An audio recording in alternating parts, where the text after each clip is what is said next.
Hey there, beautiful souls. Welcome to the Sacred Soul Shift series. I'm your host, Vanessa, your trusted soul navigator and energy alchemist. In this series, we'll embark on soul stirring adventures through the realms of intuition and self healing with women across all modalities, where ancient wisdom and modern insights intertwine. So, if you're tired of the scripted routine and ready for healing and growth, my kindred spirit, this series is crafted just for you. It's time for your Sacred Soul Shift. Jen's joining us from the US, as many of our guests do. She is here, guys, to share her phenomenal story. I'm so excited that she's here, and she's brave enough to talk about this kind of thing. It's going to get a little bit dark, I expect, but you know, she's come out on the other side, and she's here, and she's willing to help empower other women going through, you know, similar journeys. And life gets traumatic, and we need people like her that are willing to help and inspire and guide us on these journeys, right? Let me just go through her little bio here. A native Detroiter, Jen Canty, PhD, is a psychologist. She's a writer. She's a photographer. She's an educator, consultant, and cancer survivor, guys. She is well equipped to help you guys move through all of the shit in life, right? She holds a terminal degree in psychology as well as a postdoctoral fellowship from the Wayne State University School of Medicine, Department of Family Medicine. Then life happened. I'm not going to go into that. I'm going to let Jen go into her story. She's written a book. She's just about to release a second book entitled Coping with the Traumatic Death of a Loved One for both homicide and suicide survivors. She presently lives and works as a consultant for the federal government and spends her free time, I love this, with family and friends. And to St. Bernard's, Jen, I'm a dog person. I love that you put that in your bio. She loves photography, so do I, gardening and traveling. We have some similar interests there. Let me bring her in. Welcome, Jen. Thank you for joining us today. Jen is here to talk about life after grief, guys. I'm going to let her delve into her story herself, but what I really wanted to bring Jen in, I love when people are willing and open, you know, sharing their personal stories that aren't always happy ones, right? And it's confronting sharing your story at the best of times, but when things don't go as planned and things are painful and, you know, it's times like these you don't really want to relive the experience. So I really am so grateful, Jen, for you coming into the space today to, you know, open up and share your story, because even though it's so tragic, really, and horrifying, really, what you've been through, and you're going to expand on that in a second, but it's so empowering that you want to be here and share your story and write these books and help other people with similar journeys, because I feel like it's something it's not really talked about in the sense of real life, if you know what I mean. Like it's movies, it's books, it's that sort of thing. But I'm really looking forward to you opening up as a real human and opening up about your emotional journey through this and what methods and tools helped you cope and push through. And I guess you're more equipped to expand on that as a psychologist, really. But you know, it's so great that you're willing to talk about this and not hide, I guess, and not run from exposure of the outside world telling you what you should do and how you should cope and things like that. So thank you so much for showing up and being this beacon of, you know, transformation and helping women push through journeys of similar incidences. Well, thank you for having me. And there was a time I couldn't have, but I'm able to do it now. And what you said resonated with me, the idea that we only get exposed to stories like my situation in the movies. And that's precisely why I want to talk about it, because I want to bring it into the world of reality and let people know this stuff is not entertainment. It does happen in real life. And if we take entertainment as our guide to how to handle it, we're going to fail. Mm-hmm. Agreed. And even going right back from Disney movies, right? They teach us everything we're not supposed to do in life. And it's all for entertainment, but really we learn from exposure and we learn from, you know, everything we absorb in life. So it's really not great when we're led on from these stories of traumatic experiences and how to deal with them, because it doesn't teach us the right way of dealing with trauma and moving past and healing from these types of experiences. So if you're ready, I would like to go right back to the start. You have accomplished many things in your life. You've been through so much, good and bad. Can we go back to the start and find out who is Jan. How did she become Dr. Jan Canty? Am I saying your last name right? I want to make sure Yeah. it's Canty. Yep. Okay, Yeah. perfect. How did you become Dan? Right back at Uh, the start, what led you along? I know when you do all the things, I've been through quite a few things in my life, and it seems to be a journey of what comes along. The next thing unfolds, and the next thing, and they become teachers and movers in our life, and our paths change. But what got you to where you are today?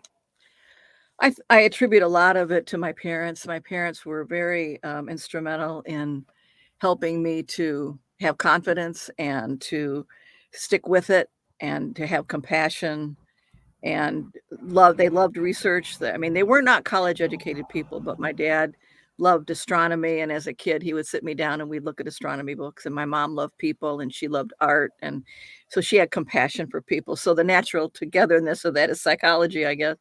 But I actually went to college to learn to write children's books. I wanted to be able to do that. And I thought if I'm going to do that, then I'd better uh, take some psychology courses on how children tick because I wanted to make them realistic. And from there, I got into child psychology, which then got me into psychology. And I changed my to a double major in psych and English and graduated with the double major as an undergrad. And then went on to graduate school and so forth and became a psychologist. And I've never regretted it. I've always enjoyed it. There's other things I could have enjoyed, but I don't regret one day of having been a psychologist. It's a real privilege to be allowed into people's lives and have them trust you with their vulnerabilities and confidences of a lifetime and your judgment on what to do about certain situations. And it's not a field that you can ever get bored with because it's always changing too, with especially with technology like MRIs and so on. So I'm glad I did it, and I'm glad I had it as a background when I needed it the most, which was from me. Yes, yes, and it's always I find as well being a healer and offering wisdom to other people, it's sometimes hard to take our own advice. Yeah. And it's so good that you've come from such a background of many, many years, I'm guessing, um, doing psychology and learning and growing as a human before you got to that life traumatic experience. So you did have the tools in the back of your mind, and you were kind of probably able to help yourself push through, whereas other people going through that sort of thing wouldn't have that background of support and knowledge behind them. So, it's helped you, and that background and that experience, I guess, has helped you move forward with helping other women in similar situations now. Well, the other thing I think helped me was I had an older brother who always liked to put me in my place. And he was always like, he'd throw his pants at me and tell me to iron them, and I'd step on them and say, do it yourself. And he'd get me in wrestling moves, and I'd say, go ahead, is that all you got? I mean, I was constantly egging him on. And I think what it did is it forced me to really be assertive. Plus, living in a dangerous city helps you be assertive.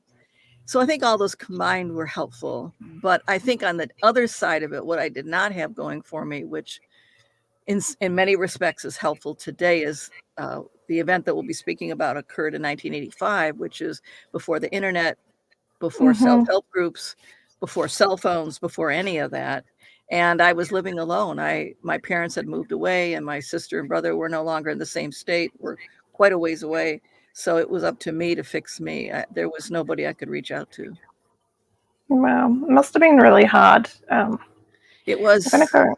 Yeah. confusing, but I knew very, very early on that it was not going to break me. I didn't know how, I didn't know when, Mm-hmm. I didn't know what I was going to do, but I just knew for a fact that I was not going to be a victim. I knew that. I said, you can either be the hammer or the nail, and I was not going to be the nail.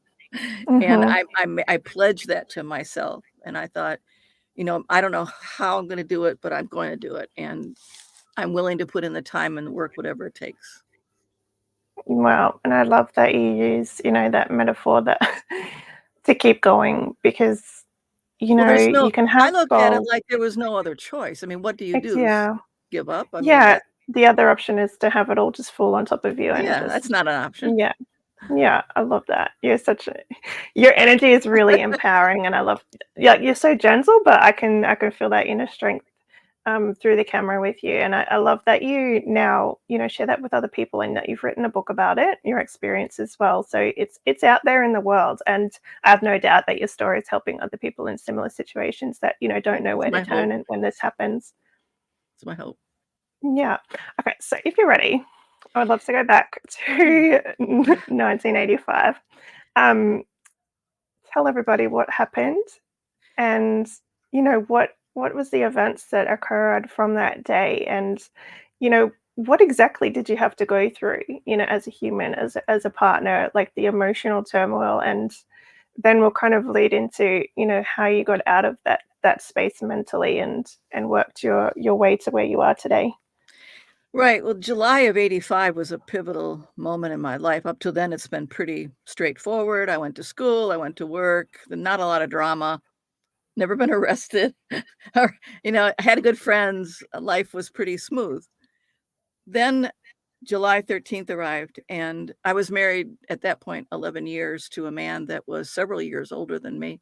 He was also a psychologist, and I was in the end of my training. I was in my postdoctoral fellowship at this point. He was 18 years older, and that particular day was a very stormy day out. And it was unusual because it was July and we had hail and wind and rain. And I was watching a 3-hour special on AIDS, so I lost track of time. He was supposed to come home for dinner, and I looked up and it was dark. And at first I thought maybe it's just dark from the storm. And then I looked at the time and I'm like, well, he's way overdue, because that wasn't like him. He was always very punctual. And hours went on, and, as I said, no cell phones, no internet. I had to figure out what I was gonna do, and, called his several places and didn't get anywhere, called his answering service. And finally, at midnight, I called my neighbor, and I asked him if he would drive me downtown to his office, because he was older, and I thought maybe he's had a heart attack and he's in his office, or maybe his car is bogged down in the rain. I had no idea what happened to him. So we went down to his office and it was fine. It was in perfect condition, no sign of him. But I did notice because the building was not in a great neighborhood, you had to sign in and out after 6 p.m. And he had signed out at 6:35. So I'm like, so, okay, that's hours ago. Where is he? He's out someplace. Where? It's just not like him. So my neighbor brought me home and I spent the night pacing and catnapping. And the next morning I tried to report him missing, but the substation of the police department was exceedingly rude to me. They wouldn't even make eye contact. They just said, go call the morgue.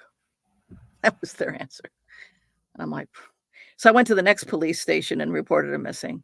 And they took the report, but nothing happened. So days went by and my parents flew in. And I got a call about approximately 8 days later from a detective, Marlis Landeros of the Detroit Police Department, saying that she would like to see me down at police headquarters, that they had news. So my parents drove. We went down. I went up to see Inspector Gil Hill. She ushered me up there. And he's a man of very few words. I mean, to give this some context, this is a time in Detroit's history where at that point of the year, July, there was already 600 murders in the city to deal with.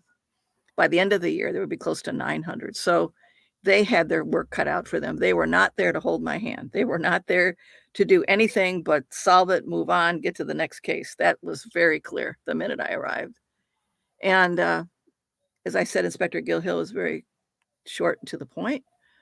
And he just said, it wasn't making sense to me, but what he said was, your husband's been seen down on Casper Street in the Cass Corridor, which is a red light district of Detroit, handing out lots of money, cash. So I'd recommend you go home and look at your finances. And we have reason to believe he's been murdered, but we don't have his body yet, so we can't be sure, because this is back before DNA what it is what it is now. And he said, we'll be in touch. No, it was just like that. It was 5 minutes in and out. So I went home, checked the finances, and not only was I broke, we were $30,000 in debt, which in today's dollars is closer to about $73,000. And I'm like, how can this be? He's been working day and night. And everywhere I looked, there was money owed. IRS, that's our taxes, office rent, car payments, you name it. There was money owed everywhere. So the next thing that happened is the media descended. The media was exceedingly rude, exceedingly intrusive, to the point where they broke into his funeral and disrupted it later. But they showed up at the house. They banged down the door. They showed up at my office. And they made errors in their reporting and never retracted them. So I got called down a second time, but when Detective Landeros called the second time, she said, "I'm coming by to pick you up, you and your parents, and I'm going to bring you down to police headquarters." And I thought, that's different. Okay. So we went down there, and it was not too different from the first time. Inspector Gil Hill said, we want you, and this is early in the morning on a Sunday, deliberately, I think, to avoid the media. I'm not sure. We want you to go over to the medical examiner building, to the morgue, because we've uncovered your husband's body parts, and we need you to identify him for court. And his body was located in 3 suitcases, buried in a bog in northern Michigan. And we've retrieved it. It was brought back to Detroit last night on a flight. And we need you to go over there now and identify him. It was like, boom. I couldn't even stand. I was so, because the whole thing wasn't making sense. Like, how do you just be doing your job and then all of a sudden there's all this, you know? So Detective Landeros helped me up along with my dad. We went over there. It was not very far. It was short. It was about 2 blocks, 3 blocks, but we drove. And we walked in, and my mom was sitting there, and I couldn't walk. My legs were like useless, heavy. And my dad kept insisting he'd do it for me, but they wouldn't accept that because it was for the trial. So Officer Landeros got on one side of me and my dad got on the other. And I did not really want to involve my dad to that degree because he was battling cancer at that point. And this is his retirement, his golden years, you know? And I'm like, this is my battle. This isn't his battle. But I couldn't walk, so he came with me and went through the identification process with me. And after that happened, I tried to exit the building through the entrance, but the media had descended. There was, 15 reporters out there, all with those boom microphones that they have. So she led me out the back and had me lay down in her squad car, and we left. And I went home. And the media were there too. And it was just, it got uglier all the time on the news. And that's how we got our primary sources of information because, as I told you, the police stations were so busy, they didn't have time to update me and unless they needed something from me. So I got most of my updates from the news, or I should say my dad did, because I didn't want to listen to it. I wanted him to filter it for me. Like, I didn't want to watch 5 things of the same thing. And if it wasn't important, I didn't want to know it. And so finally he sat me down one day and he said, information is power. And there's certain things you have to know. There's certain things I have to tell you so you can be prepared. And he showed me the pictures on the news of the 2 alleged perpetrators. And he said, have you ever seen these people? And I said, no, I don't know who they are. And he said, if you ever see them, you call 911 and then you call me because they're still on the loose. In that order, don't call me first, call them. And he said, we don't know where they are. The police are looking for them, but they believe to be the ones that did the murder. And so I said, okay. So my dad and my dad is a very kind, supportive man. He's not controlling at all. And he said, it was very out of character for him. He said, this is what we're going to do. He said, you're going to sleep upstairs. I'm going to sleep downstairs. We're locking the garden gate. We're keeping the cars locked up. I'm answering the phone. I'm answering the front door. And you and your mom are sleeping upstairs. And they had their dog with them at that point. And they said, we're keeping our dog downstairs too. And I said, Dad, you're scaring me. And he said, good. I want to, because this is scary. And I don't want anything to happen to this family. And so he said, please do, just cooperate. I said, okay. And it's not like I slept much, but I did what he asked. And he didn't let me go in the public anywhere by myself once he'd arrived in town. And so they did capture them. What happened was that the people that murdered my husband was John Carl Fry Sr. and Dawn Marie Spence. They were a pimp and a prostitute, boyfriend, girlfriend. And my husband had befriended them and gave them all of our money, little by little. Kept buying drugs for them, was buying their time. By that, I mean, he'd go over to their apartment and read the newspaper, and they'd sit there and discuss the news together. Weird. I didn't understand any of this until years later. Like, what the heck? Why would he be doing that? So, at any rate, because John Carl Fry was so hated, he had done a lot of other nasty, ugly, vicious things in the neighborhood and bragged about them. He was so unwanted that the police had unprecedented cooperation from corners of the city that they never get cooperation from. People coming forward with, well, this is what I saw, this is what I heard, this is what I know. So it did not take them long to find them and arrest them on the spot, and they did. He murdered my husband with a baseball bat, clubbed him to death, and then dismembered him. And when he was captured, he was creeping up the steps of his aunt's house with a baseball bat. And he had just, I don't know why he did this, but John Fry called her ahead of time to warn her he was coming and said, you know too much, because he had spilled the beans to her what he had done. So he apparently was going to murder her too, because he had a baseball bat with him. And so when the police arrested him, they asked him, why are you walking around this neighborhood at midnight with a baseball bat? And he said, that's not illegal. And it's true, it's not. But he couldn't give a good answer. And they asked him for identification, and he pulled out an identification and then different one and then a different one, which is against the law. So that's how they ended up arresting him. So they brought them downtown and they separated them immediately and to different floors of police headquarters. And then the next big thing was the funeral. After I identified him, I went to the funeral home 90 minutes before the service. I didn't even care if he had a funeral at that point, because I just saw it as a media circus. But his mom wanted one, and I'm like, okay, if you want one. So we did have one, and I went early specifically to tell the funeral director I did not want the media involved. They were not allowed in. They'd be here, and I don't want them. And he was very non-committal. He'd say things like, well, it's a public street. We can't keep them off of that. And I said, I know that, but it's a private building. You can keep them out of the building. Well, we can't tell who's media from who's not media.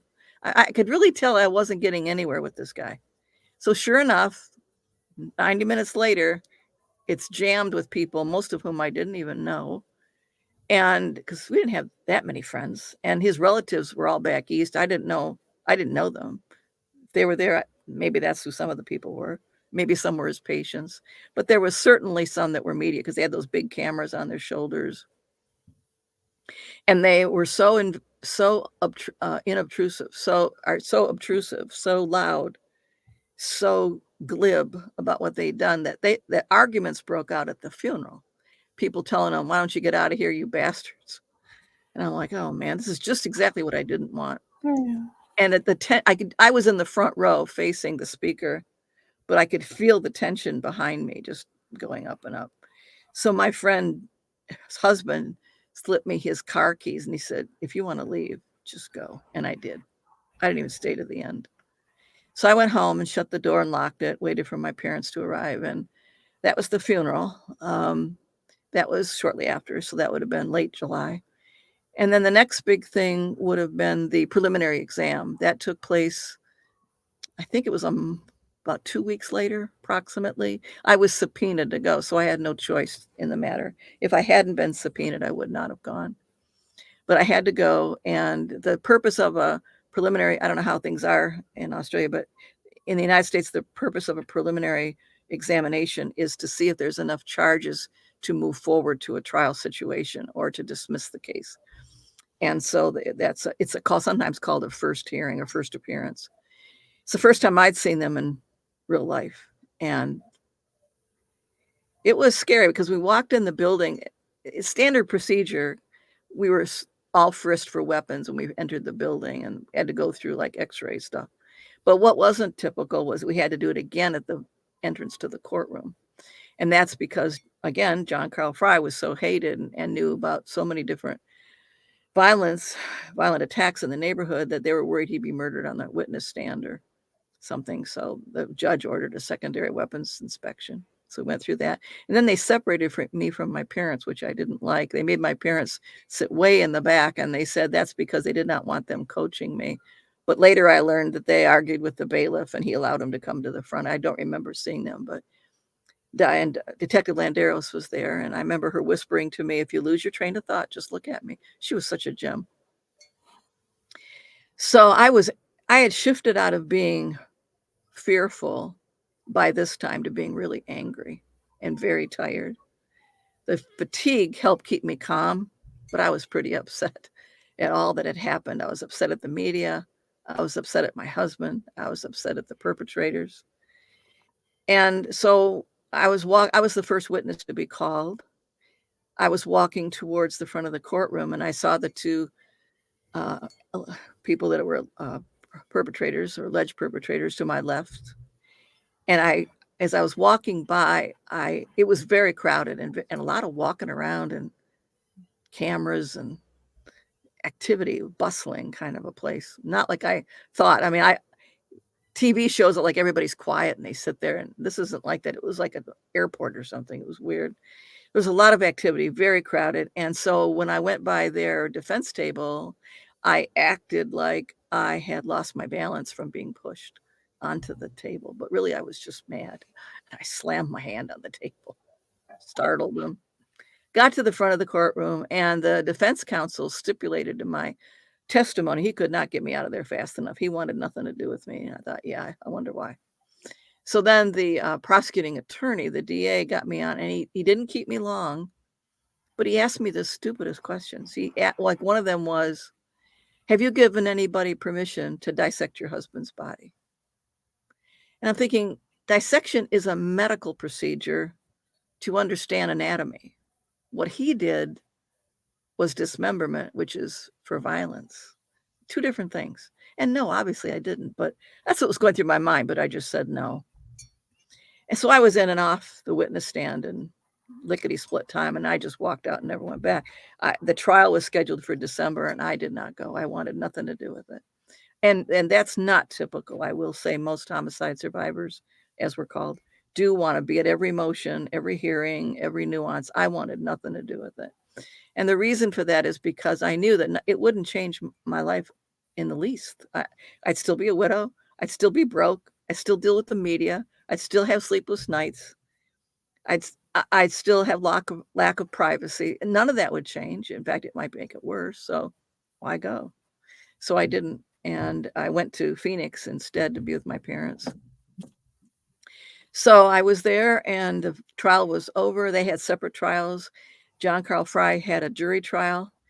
And get a load of this. Speaking of a podcast for women, what do you think of this idea? The defense counsel, in his wisdom, felt that he should have an all-female jury because he felt a female jury would go easy on his defendant, the pimp, because the guy he killed was unfaithful to me because he was involved with the prostitute. I'm like, I don't see that reasoning at all.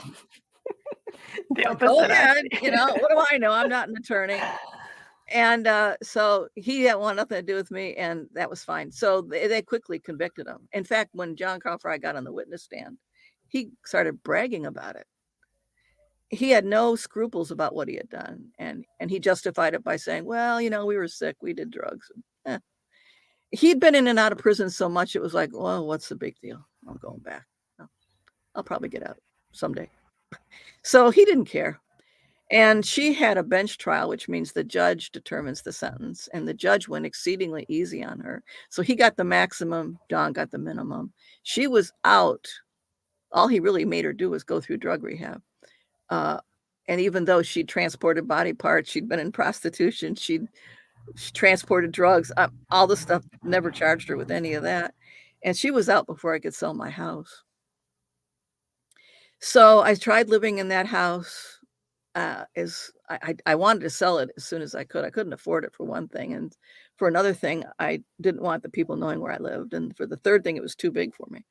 So I waited and waited. And because in Michigan law and elsewhere in the United States, I don't know how it is there, there's a law in the books which states that if the owner of the property is involved in a violent crime or was murdered, then you have to disclose that to a serious buyer of the house in the event that they are superstitious and don't want to buy the house.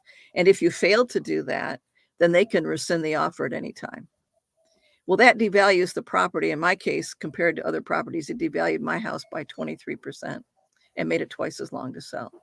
But I finally got out of there, and I found a place I really liked. And I changed my phone number multiple times. I had to write it down to remember it. And I thought maybe I can tough it out and just lay low and they'll go on to the next catastrophe. But that didn't happen. Even 18 months later, the news was still pounding on my door.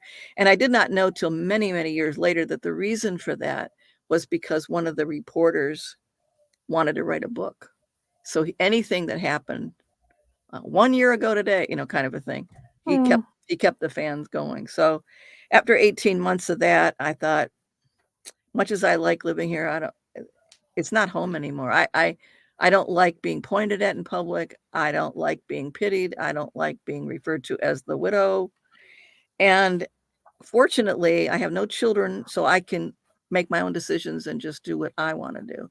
So what I decided to do was to move to a place where nobody knew me. I was going to move to Arizona at first and be near my parents, but the news had gotten out there too, and they were being harassed. So I thought the last thing I need to do is go from one exposure situation to the next. So I decided against that. Much as I would have liked to live near them, I didn't. And I went to a place I'd never been, where nobody knew me. And it was good in many respects. I really liked the people I began to work with. I loved what I did. I went into teaching versus clinical work. It was a very quaint, small town, very slow pace, totally different than Detroit. It was a farming community. The newspaper was about as thick as a paper napkin. Nothing happened there pretty much. But I hated the climate. After 3 years, I thought, I can't stand it here. It was 130-degree temperature range between summer and winter. So I took out a map of the United States and I thought, where do I want to live? And I decided to go to the Pacific Northwest. And that's an area where the climate is very even. And it has racial diversity, which I wanted. It has a lot of schools, which I wanted. And it's very green year-round. It's got rainforests and, no snow, which I was fine with. No heat in the summer to speak of. And I moved there and I've loved it ever since. So in that interim period between his murder and when I moved again, it was 30 years and I hadn't spoken of it ever in that 30 years. I just didn't want anybody to know. So in answer to your second question of how did I deal with it, I realized it was going to be up to me to figure out me because there was nobody to turn to. There was no internet. There was no self-help groups. There was no grief therapy. And I'm in a little town anyway where there's no therapist. So I thought, okay, I got to figure this out myself. So what I decided to do was to fall back on an old model that I was taught in grad school, which is not, I don't think it's out of date today. I don't know, might be. It's called the biopsychosocial model. And basically what it says, if you want to change your life in a way that you're not going to slide back, then what you have to do is change it 3 ways: biologically, psychologically, and sociologically. So I thought, okay, that's my plan. So biologically, I started going to the gym, met some fantastic women. We were in a 4-day-a-week group at 6:30 a.m. And if I was 1 minute late, I'd hear about it. And we decided to make it a goal within a year to do triathlons. That was our goal. And we were there and we did it. We ran triathlons. Sociologically, what I decided to do was to volunteer on different continents and put my situation in a broader perspective. So I volunteered on various continents, doing various things like I helped build a girls' school in Kenya. I helped volunteer at a medical clinic in India. And I ended up going to 5 different continents. And that really put my situation in perspective. When I saw how much I had taken for granted, I had clean water, I had a legal system, I had my education, I had my health, I had a roof over my head, I had rights as a woman not to be sold off at age 12 and married to some 80-year-old geezer and beat to a pulp with no repercussions of any of that.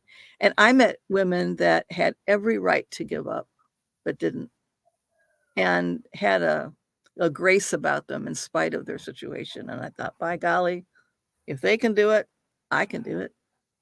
So I came home from those big travels with a totally different viewpoint of my life, with a totally different viewpoint of life in the United States. And I wanted to impart that to my children. Do not take for granted paved roads. Do not take for granted clean water. Do not take for granted your ability to go to school. That's denied in so many countries for females. You have a future. You have opportunities, and I want you to make the most of. Because in the interim, I should back up, I adopted 2 special needs girls whose mother was murdered. The social worker thought I'd be a good fit for them. And I'm like, I've never been a mom. I know I'm going to have 2. But my 16-year-old got to be a little princess, and she only wanted this and wouldn't shop it there. And I thought, okay, we're not going to have that. So I took her to Kenya with me. I went back and I said, we're going to go see some animals. Wouldn't that be exciting? She goes, oh, yeah. So we're on the plane. And I said, oh, by the way, there's no electricity where we're going. We're going to have 2 hours of hot water in the night. We're staying in a tent. There's going to be animals around, so don't eat in the tent. And we're going to be physically working all the time to help build a girls' school. And she was just like getting paler by the minute, and no cell phones, no hair curlers, no nothing, And she came away changed just like I did. She's never forgotten it. But she dropped the princess attitude, which is what I liked. We got home and I asked her, I said, so what do you think about the house now that you've been away for a while? And she goes, I love my toilet. And I thought, how many 16-year-olds tell you that, right? So at any rate, time went on and I had my girls, and it was a challenge because they'd been through foster care and traumatized through that whole thing, not to mention their mom being murdered. Anyway, I remarried, and he had a difficult time pulling all of this out of me. It was very difficult for me to talk about even 30 years later, but I felt I owed it to that, he's gonna marry the guy. And so I said, I'm going to tell you in bits and pieces as I'm ready. And he was very good with that. He's a very patient man. And so he did. And he eventually read my book, and he said that filled in a lot of the details of stuff I didn't really know, the nuances. And he went back to Detroit with me in the writing of the book to help research. I wanted to make sure everything was accurate. And he said, I think I know you better after having seen you in Detroit. It's a different environment. It's you got to have your wits about you. You've got to be safety conscious. You've got to have defensive driving, all that he was not, because he was raised in the country. So at any rate, now my life is kind of the opposite. I'm not secretive about it whatsoever. And I think I attribute a lot of that to I have a relative that does crime scene cleanup for a living, and she encouraged me to develop a podcast for other homicide survivors. And at first I'm like, I don't know nothing about podcasts. I've never even listened to one. And she said, well, I'm sure you can get some help. And you may agree with me that I found podcasters are this little community that are unto themselves, and they're very helpful, very supportive, and funny, and just great people. And Javier Leveda, who has the Pretend Radio podcast, was instrumental in encouraging me to go through with it. So I did. And that was 3 years ago. I'm in my 3rd season. But I really can't say who benefited more, because when I listened to my guest stories, it was so refreshing. It was like, oh, you too, huh? I could finish their sentences for them, and it was so gratifying to feel like I might be helping them in return. And so what I did after I had many, many interviews under my belt is I sat down and listened to them back to back. And I wanted to find out, is there a common denominator? If there is, I'd like to see what that is. And what I determined after listening to hours of tapes of the interviews that I'd done is that the homicides themselves were very unique. There was no 2 even remotely similar, but the aftermath was quite predictable. And that was helpful to know and to pass on to others, that this is going to be what's going to likely happen now that you're one of us. So don't be surprised when, for example, your friends fall away, or you have health challenges or financial repercussions that you can't even imagine at the beginning. Not just like my situation, but funeral expenses, and it just goes on and on. So that was very gratifying, and that's where I am today. I'm still working on the podcast, and I've also spoken to some international groups for homicide detectives to talk about death notifications and how to handle them better than they do. Because, my situation is not unique. They can be pretty blunt, and it's taking a bad situation and making it worse. And to their credit, they don't have the training and the time to do it right. I don't think it should be their job. I really think that the police department should have mental health personnel that do it for them. That's my preference, but maybe there's a legal requirement that they at least be present. I don't know the details of that, but so that's where I am today. So with the podcast and the books and speaking engagements, and I have one coming up in North Carolina in about a month, and I try really hard to be an advocate to spread the awareness of the reality of what's the aftermath of homicide, because we don't talk about that. It's not just in pop media. You look at research, you look at scholarly textbooks, you look at training programs for mental health. It does not exist. It does not exist. We are invisible. And so I'm trying to change that one podcast at a time, one interview at a time, and to say, hey, people, we need to get support. We need to get research. We need to get funding. We need to get exposure, because nobody is understanding what we need. And so nobody's offering it. And we're not in a position sometimes to speak up for ourselves until we're well down the road. And that's what I want to do. So that's why I'm here. I love that. Thank you so much for sharing your story. I just said it's like a blunt reality in one day, like your life just changed. And it can happen to anyone. It can happen in a moment's notice. I mean, look at mass homicides. I mean, you can be at a concert and the next thing you know, boom. And there's not any one way that homicide does not impact you. It impacts you sociologically, with your friends. It impacts you financially. It impacts you physically. It impacts you emotionally, spiritually, your belief system, your ability to work.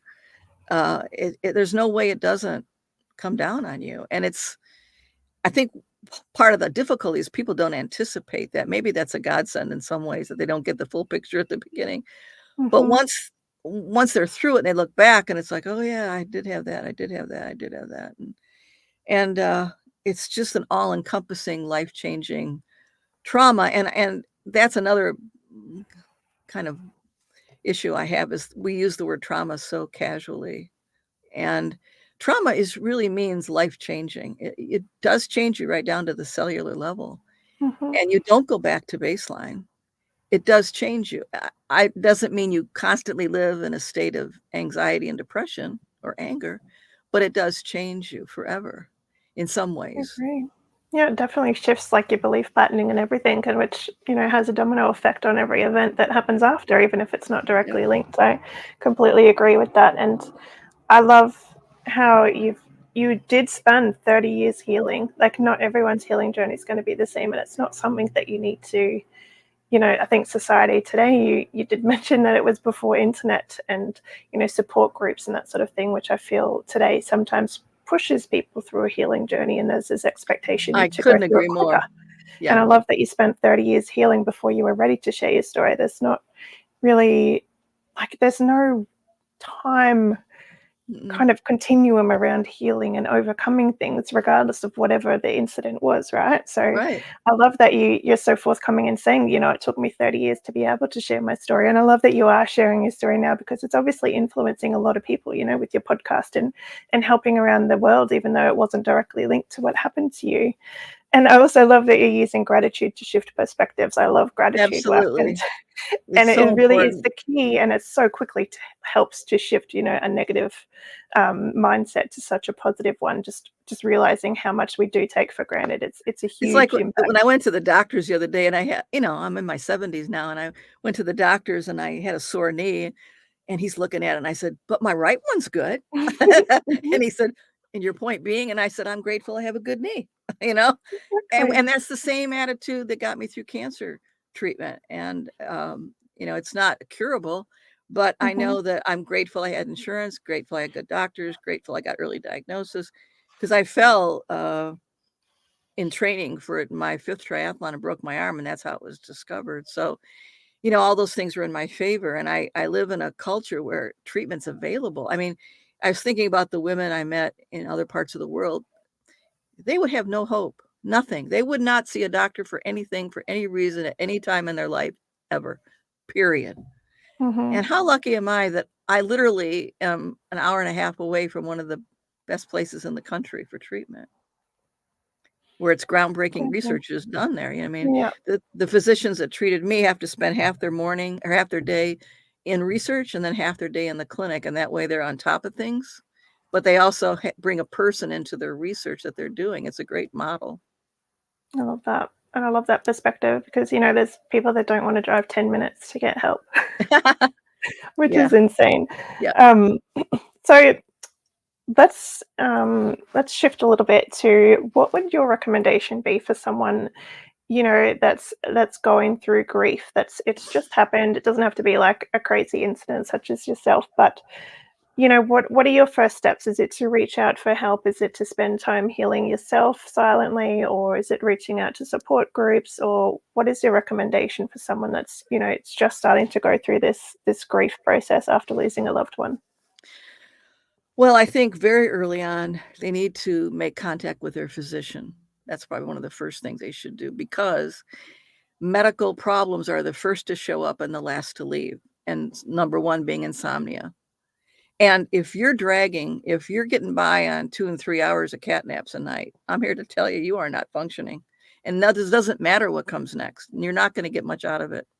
And not only that, you're a risk. I mean, driving when you're that tired or parenting when you're that tired is not safe. So the first thing I would recommend is you go see a doctor and say, this is my situation and I can't sleep. Can you help me? And see if, and also to double check to make sure that pre-existing or what's sometimes called pre-morbid conditions are not exacerbated by the stress, whether that's diabetes or um, sinus, could be a number of Mhm. illnesses. So to get yourself physically back, and it also puts someone in your corner that, you've opened up to at least one person. Then the next thing I would do is to, it depends on the person, how they're inclined. Some might want to read, some might want to do yoga, some might want to group support surf. But regardless of what you do, I think it is important to think about the biopsychosocial model and ask yourself, can I walk around the block to reduce my stress? That's not strenuous, but it's better than stewing. Can I eat at least one healthy meal a day to get myself, even if it's just fruit, just to give yourself something to go on biologically? You need that. And that's why, again, rest is so important, making sure you're hydrated, because when you're anxious, when trauma first hits, people don't even realize it, but they're frequently perspiring more and hyperventilating. And both of those are dehydrating. And Mhm. dehydration can be very dangerous particularly if you have diabetes or other health matters. So make sure you're hydrated, make sure you're not abusing drugs, make sure you're taking care of yourself physically to the degree that you can. And then I would also look at yourself sociologically and recognize that there's going to be changes and it's going to surprise you. You're going to find people that just come out of the blue that you don't know at this point in your life that are going to be lifelong friends that will support you, that totally get it. And then there are going to be people that you assumed were like family that are going to say rude things and not be there when you need them, and you're going to have to build some controls around it because they're not capable of supporting you.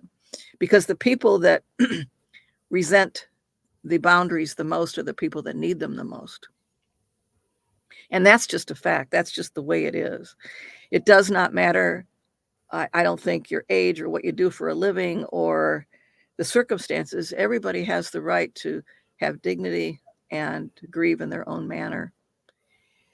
And then emotionally, I think at some point, it may not be right away, but I do think it is important at some point to seek out a grief support group with this in mind, that the first one may not be a good fit. But don't approach it like, well, I tried that, it didn't work. Approach it like you would to see a doctor, to say, well, I didn't mesh with that doctor, but I'll try another one. You don't just say, well, I give up on doctors because I didn't like that one. So take that same attitude with a support group. And you don't have to, many of them, if not all of them, don't make you talk. You can just sit and listen. And it's not like in the movies. In the movies, it's portrayed as so depressing and a bunch of misfits sitting around licking their wounds. And I'm not saying everyone is the best. There are going to be a variation in some that are better than others, but give it a shot. And the other thing people can do is look for national conferences or national support days to attend, whether that's a walk against domestic violence or whether it's Homicide Awareness Day. There's often national events that occur in different parts of the country, and I'd be very surprised if it wasn't there as well. And join them and just go and see, and you'll find that you will discover you're not alone, that there are many people in your shoes, and that can be very support feeling, give you a lot of support in that. And then check in on your kids. How are they doing if you have little kids? Because you are modeling for them how to get through tough times. So be very aware of that and don't lock them out. Don't expect them to be little adults. And yet don't let them use the situation to get away with crap that they shouldn't get away with. You know, because they'll, especially older kids, are very adept at that. Well, I'm grieving, so I went through the stoplight. Well, I guess you shouldn't have been driving if you're that upset in the first place, you know? So education is important. So learning about different laws that are there to support you, what your rights are in the courtroom, all of that is very important. And to remind yourself, you don't have to know it all overnight, you know, take it a day at a time. And you've got, it's a marathon. It's not a sprint. And just plot it out and understand there's going to be days when you backslide. But as I've told people, when those days come, you're not starting over. You're starting from experience, and that's inevitable. You're going to have a backslide day or two. Maybe it's the anniversary of what happened, or maybe it's because a friend of yours had something bad happen to them that reminds you of something happened to you. Those happen. That's going to happen. But that doesn't mean you're starting over. And like it or not, we all become reluctant experts at the end of what this journey leads us through. One of my favorite sayings is from Helen Keller, and she said, "It's true that the world is full of grieving and sadness." And I'm paraphrasing this, but it's true that the world is full of grieving and sadness, but it's also true that it's full of hope and overcoming. And I believe that. So true. And I love your little overall, all wrapped up into just take it one day at a time. Yep. You know, all of those things that you've gone over, you can expand on each day. And as you said, I always talk about expansion and learning and growth. And once you just learn or grow one little, 1 centimeter, you can never fit back into the same box you were. So regardless of how far back you go, you will never be the person you were before. There's always growth. There's always change. I love that. There's an emperor in China many years ago that had a favorite urn, and or maybe it was Japan. I think it was Japan. And the urn broke, and it was his favorite one. He was upset, and he told his artisans, "Fix it. I want it back. Make it right." So what his artisans did is they took the dust from the broken pieces of the pottery and mixed it with gold resin and used that as a glue that was very obvious, like veins in the pottery, and brought it back. They call it Senjuji, I think is the name of it. Benjuzi, something like that. And the emperor loved it. And he said, "I like it even more now because it shows its history. It shows its imperfections, and it survived." I love that. I've seen photos of that, and it's beautiful. Yeah, it is. The beauty in the cracks. That's right. That's what we are. That's it. Beauty in every scar.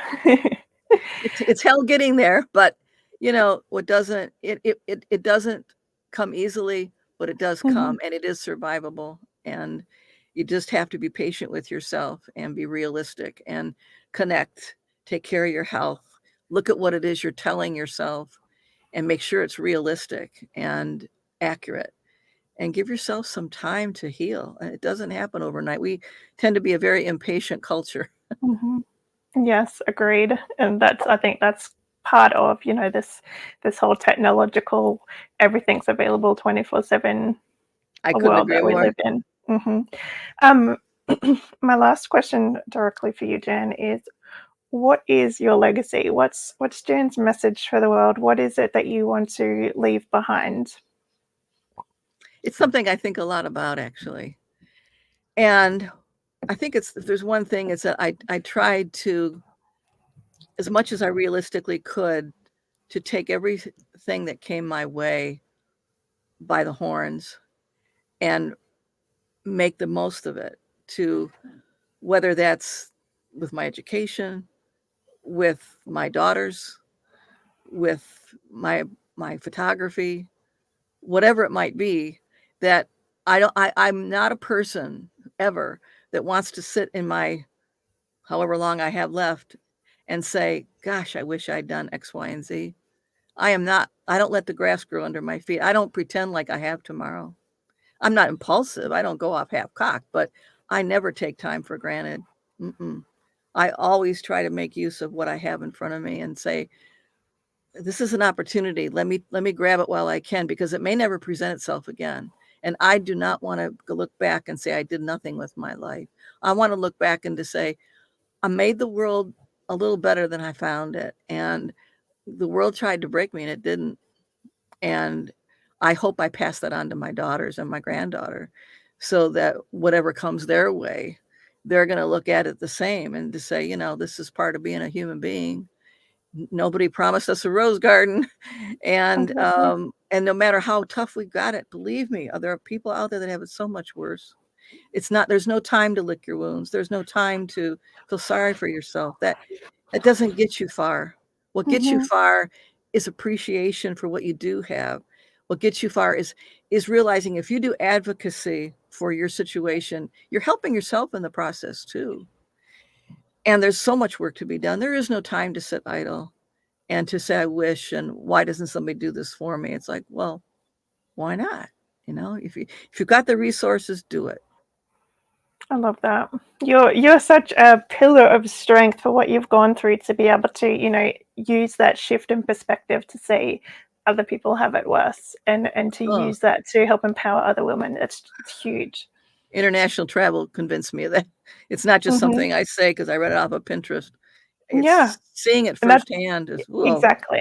That's the reason why I travel. I love international travel as well, and I don't like cities. I'm not a city person. I travel to experience culture, and I think if you haven't traveled out of, your your town, your state, your country, you really have no place in throwing judgment out in any way possible, No, because people live in such different ways, and it is such a huge perspective shift, yep, to be able to see that and experience that. And yeah, as you do use the gratitude to bring it back into your life and realize that you're taking things for granted, and to be able to shift that and change the path of your life just by that one travel experience is amazing. mm. Where can people find you, Jan? You've got a book. Tell us about the book. Tell us about where we can find you on the wide web. I've tried to make it all real easy. So I have one place to go. I put everything there. It's at my website, which is www.jancantyphd.com, which is all small letters. My first book was A Life Divided, and that's just I guess you could say a memoir, a true crime memoir. But I wasn't done, because while I'd hoped I had a message in there for others, it wasn't as comprehensive as it could have been and should have been. So my second book, which has actually had a name change since we first connected, the editor suggested the name change, and I really like it. It's going to be called What Now? Navigating the Aftermath of Homicide and Suicide. And it's like a manual or a reference book, and it takes people through step by step from the beginning to the end of what to expect. Like, it starts out with the death notification, planning the funeral, dealing with the media, seeing your physician, what the legal process entails, how to sell a house on probate, what to do with friends and how they can help you realistically, on down through the line of talking about parole and long-term advocacy. I had 17 contributors to the book, people who have expertise in areas I don't, like attorneys. I have one chapter, for example, on wrongful convictions with an attorney who had that experience as a young man. He was wrongfully convicted of murder and spent 16 years behind bars, and it happens more often than you'd think. And it usually happens to somebody close to the dead person. So good to know what not to say and do if you're in that situation. So hopefully that will be, I was a little disappointed that it's going to take so long to come out. They said COVID messed with it because printing presses and all that are behind. Good things come to those who wait. So it'll be out. It'll be here. Winter. Yeah. Amazing.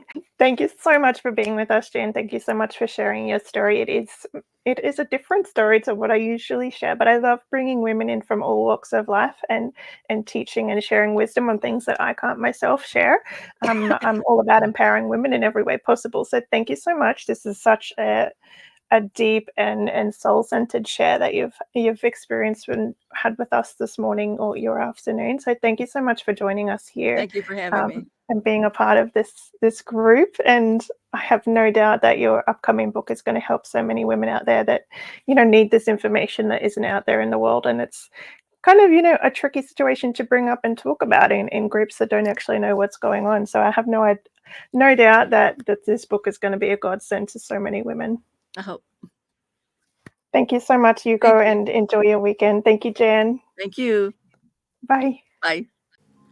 Thank you, dear souls, for joining me on this sacred journey. If you enjoyed this soul-nourishing experience, don't forget to hit that subscribe button and the little bell icon so you can stay connected and never miss a moment of our soulful exploration. Let's keep this transformative conversation going in the comments below. Share your insights, your dreams, and the magical moments you encounter. This is a community of like-minded souls, and your voice matters. If you're feeling called to dive even deeper into the realms of intuition and soulful living, remember that I'm here for you. Reach out to me through the links in the description. Let's embark on a personalized adventure to help you create the life of your dreams. This is Vanessa signing off from the Sacred Soul Shift series. Stay enchanted and keep shining bright.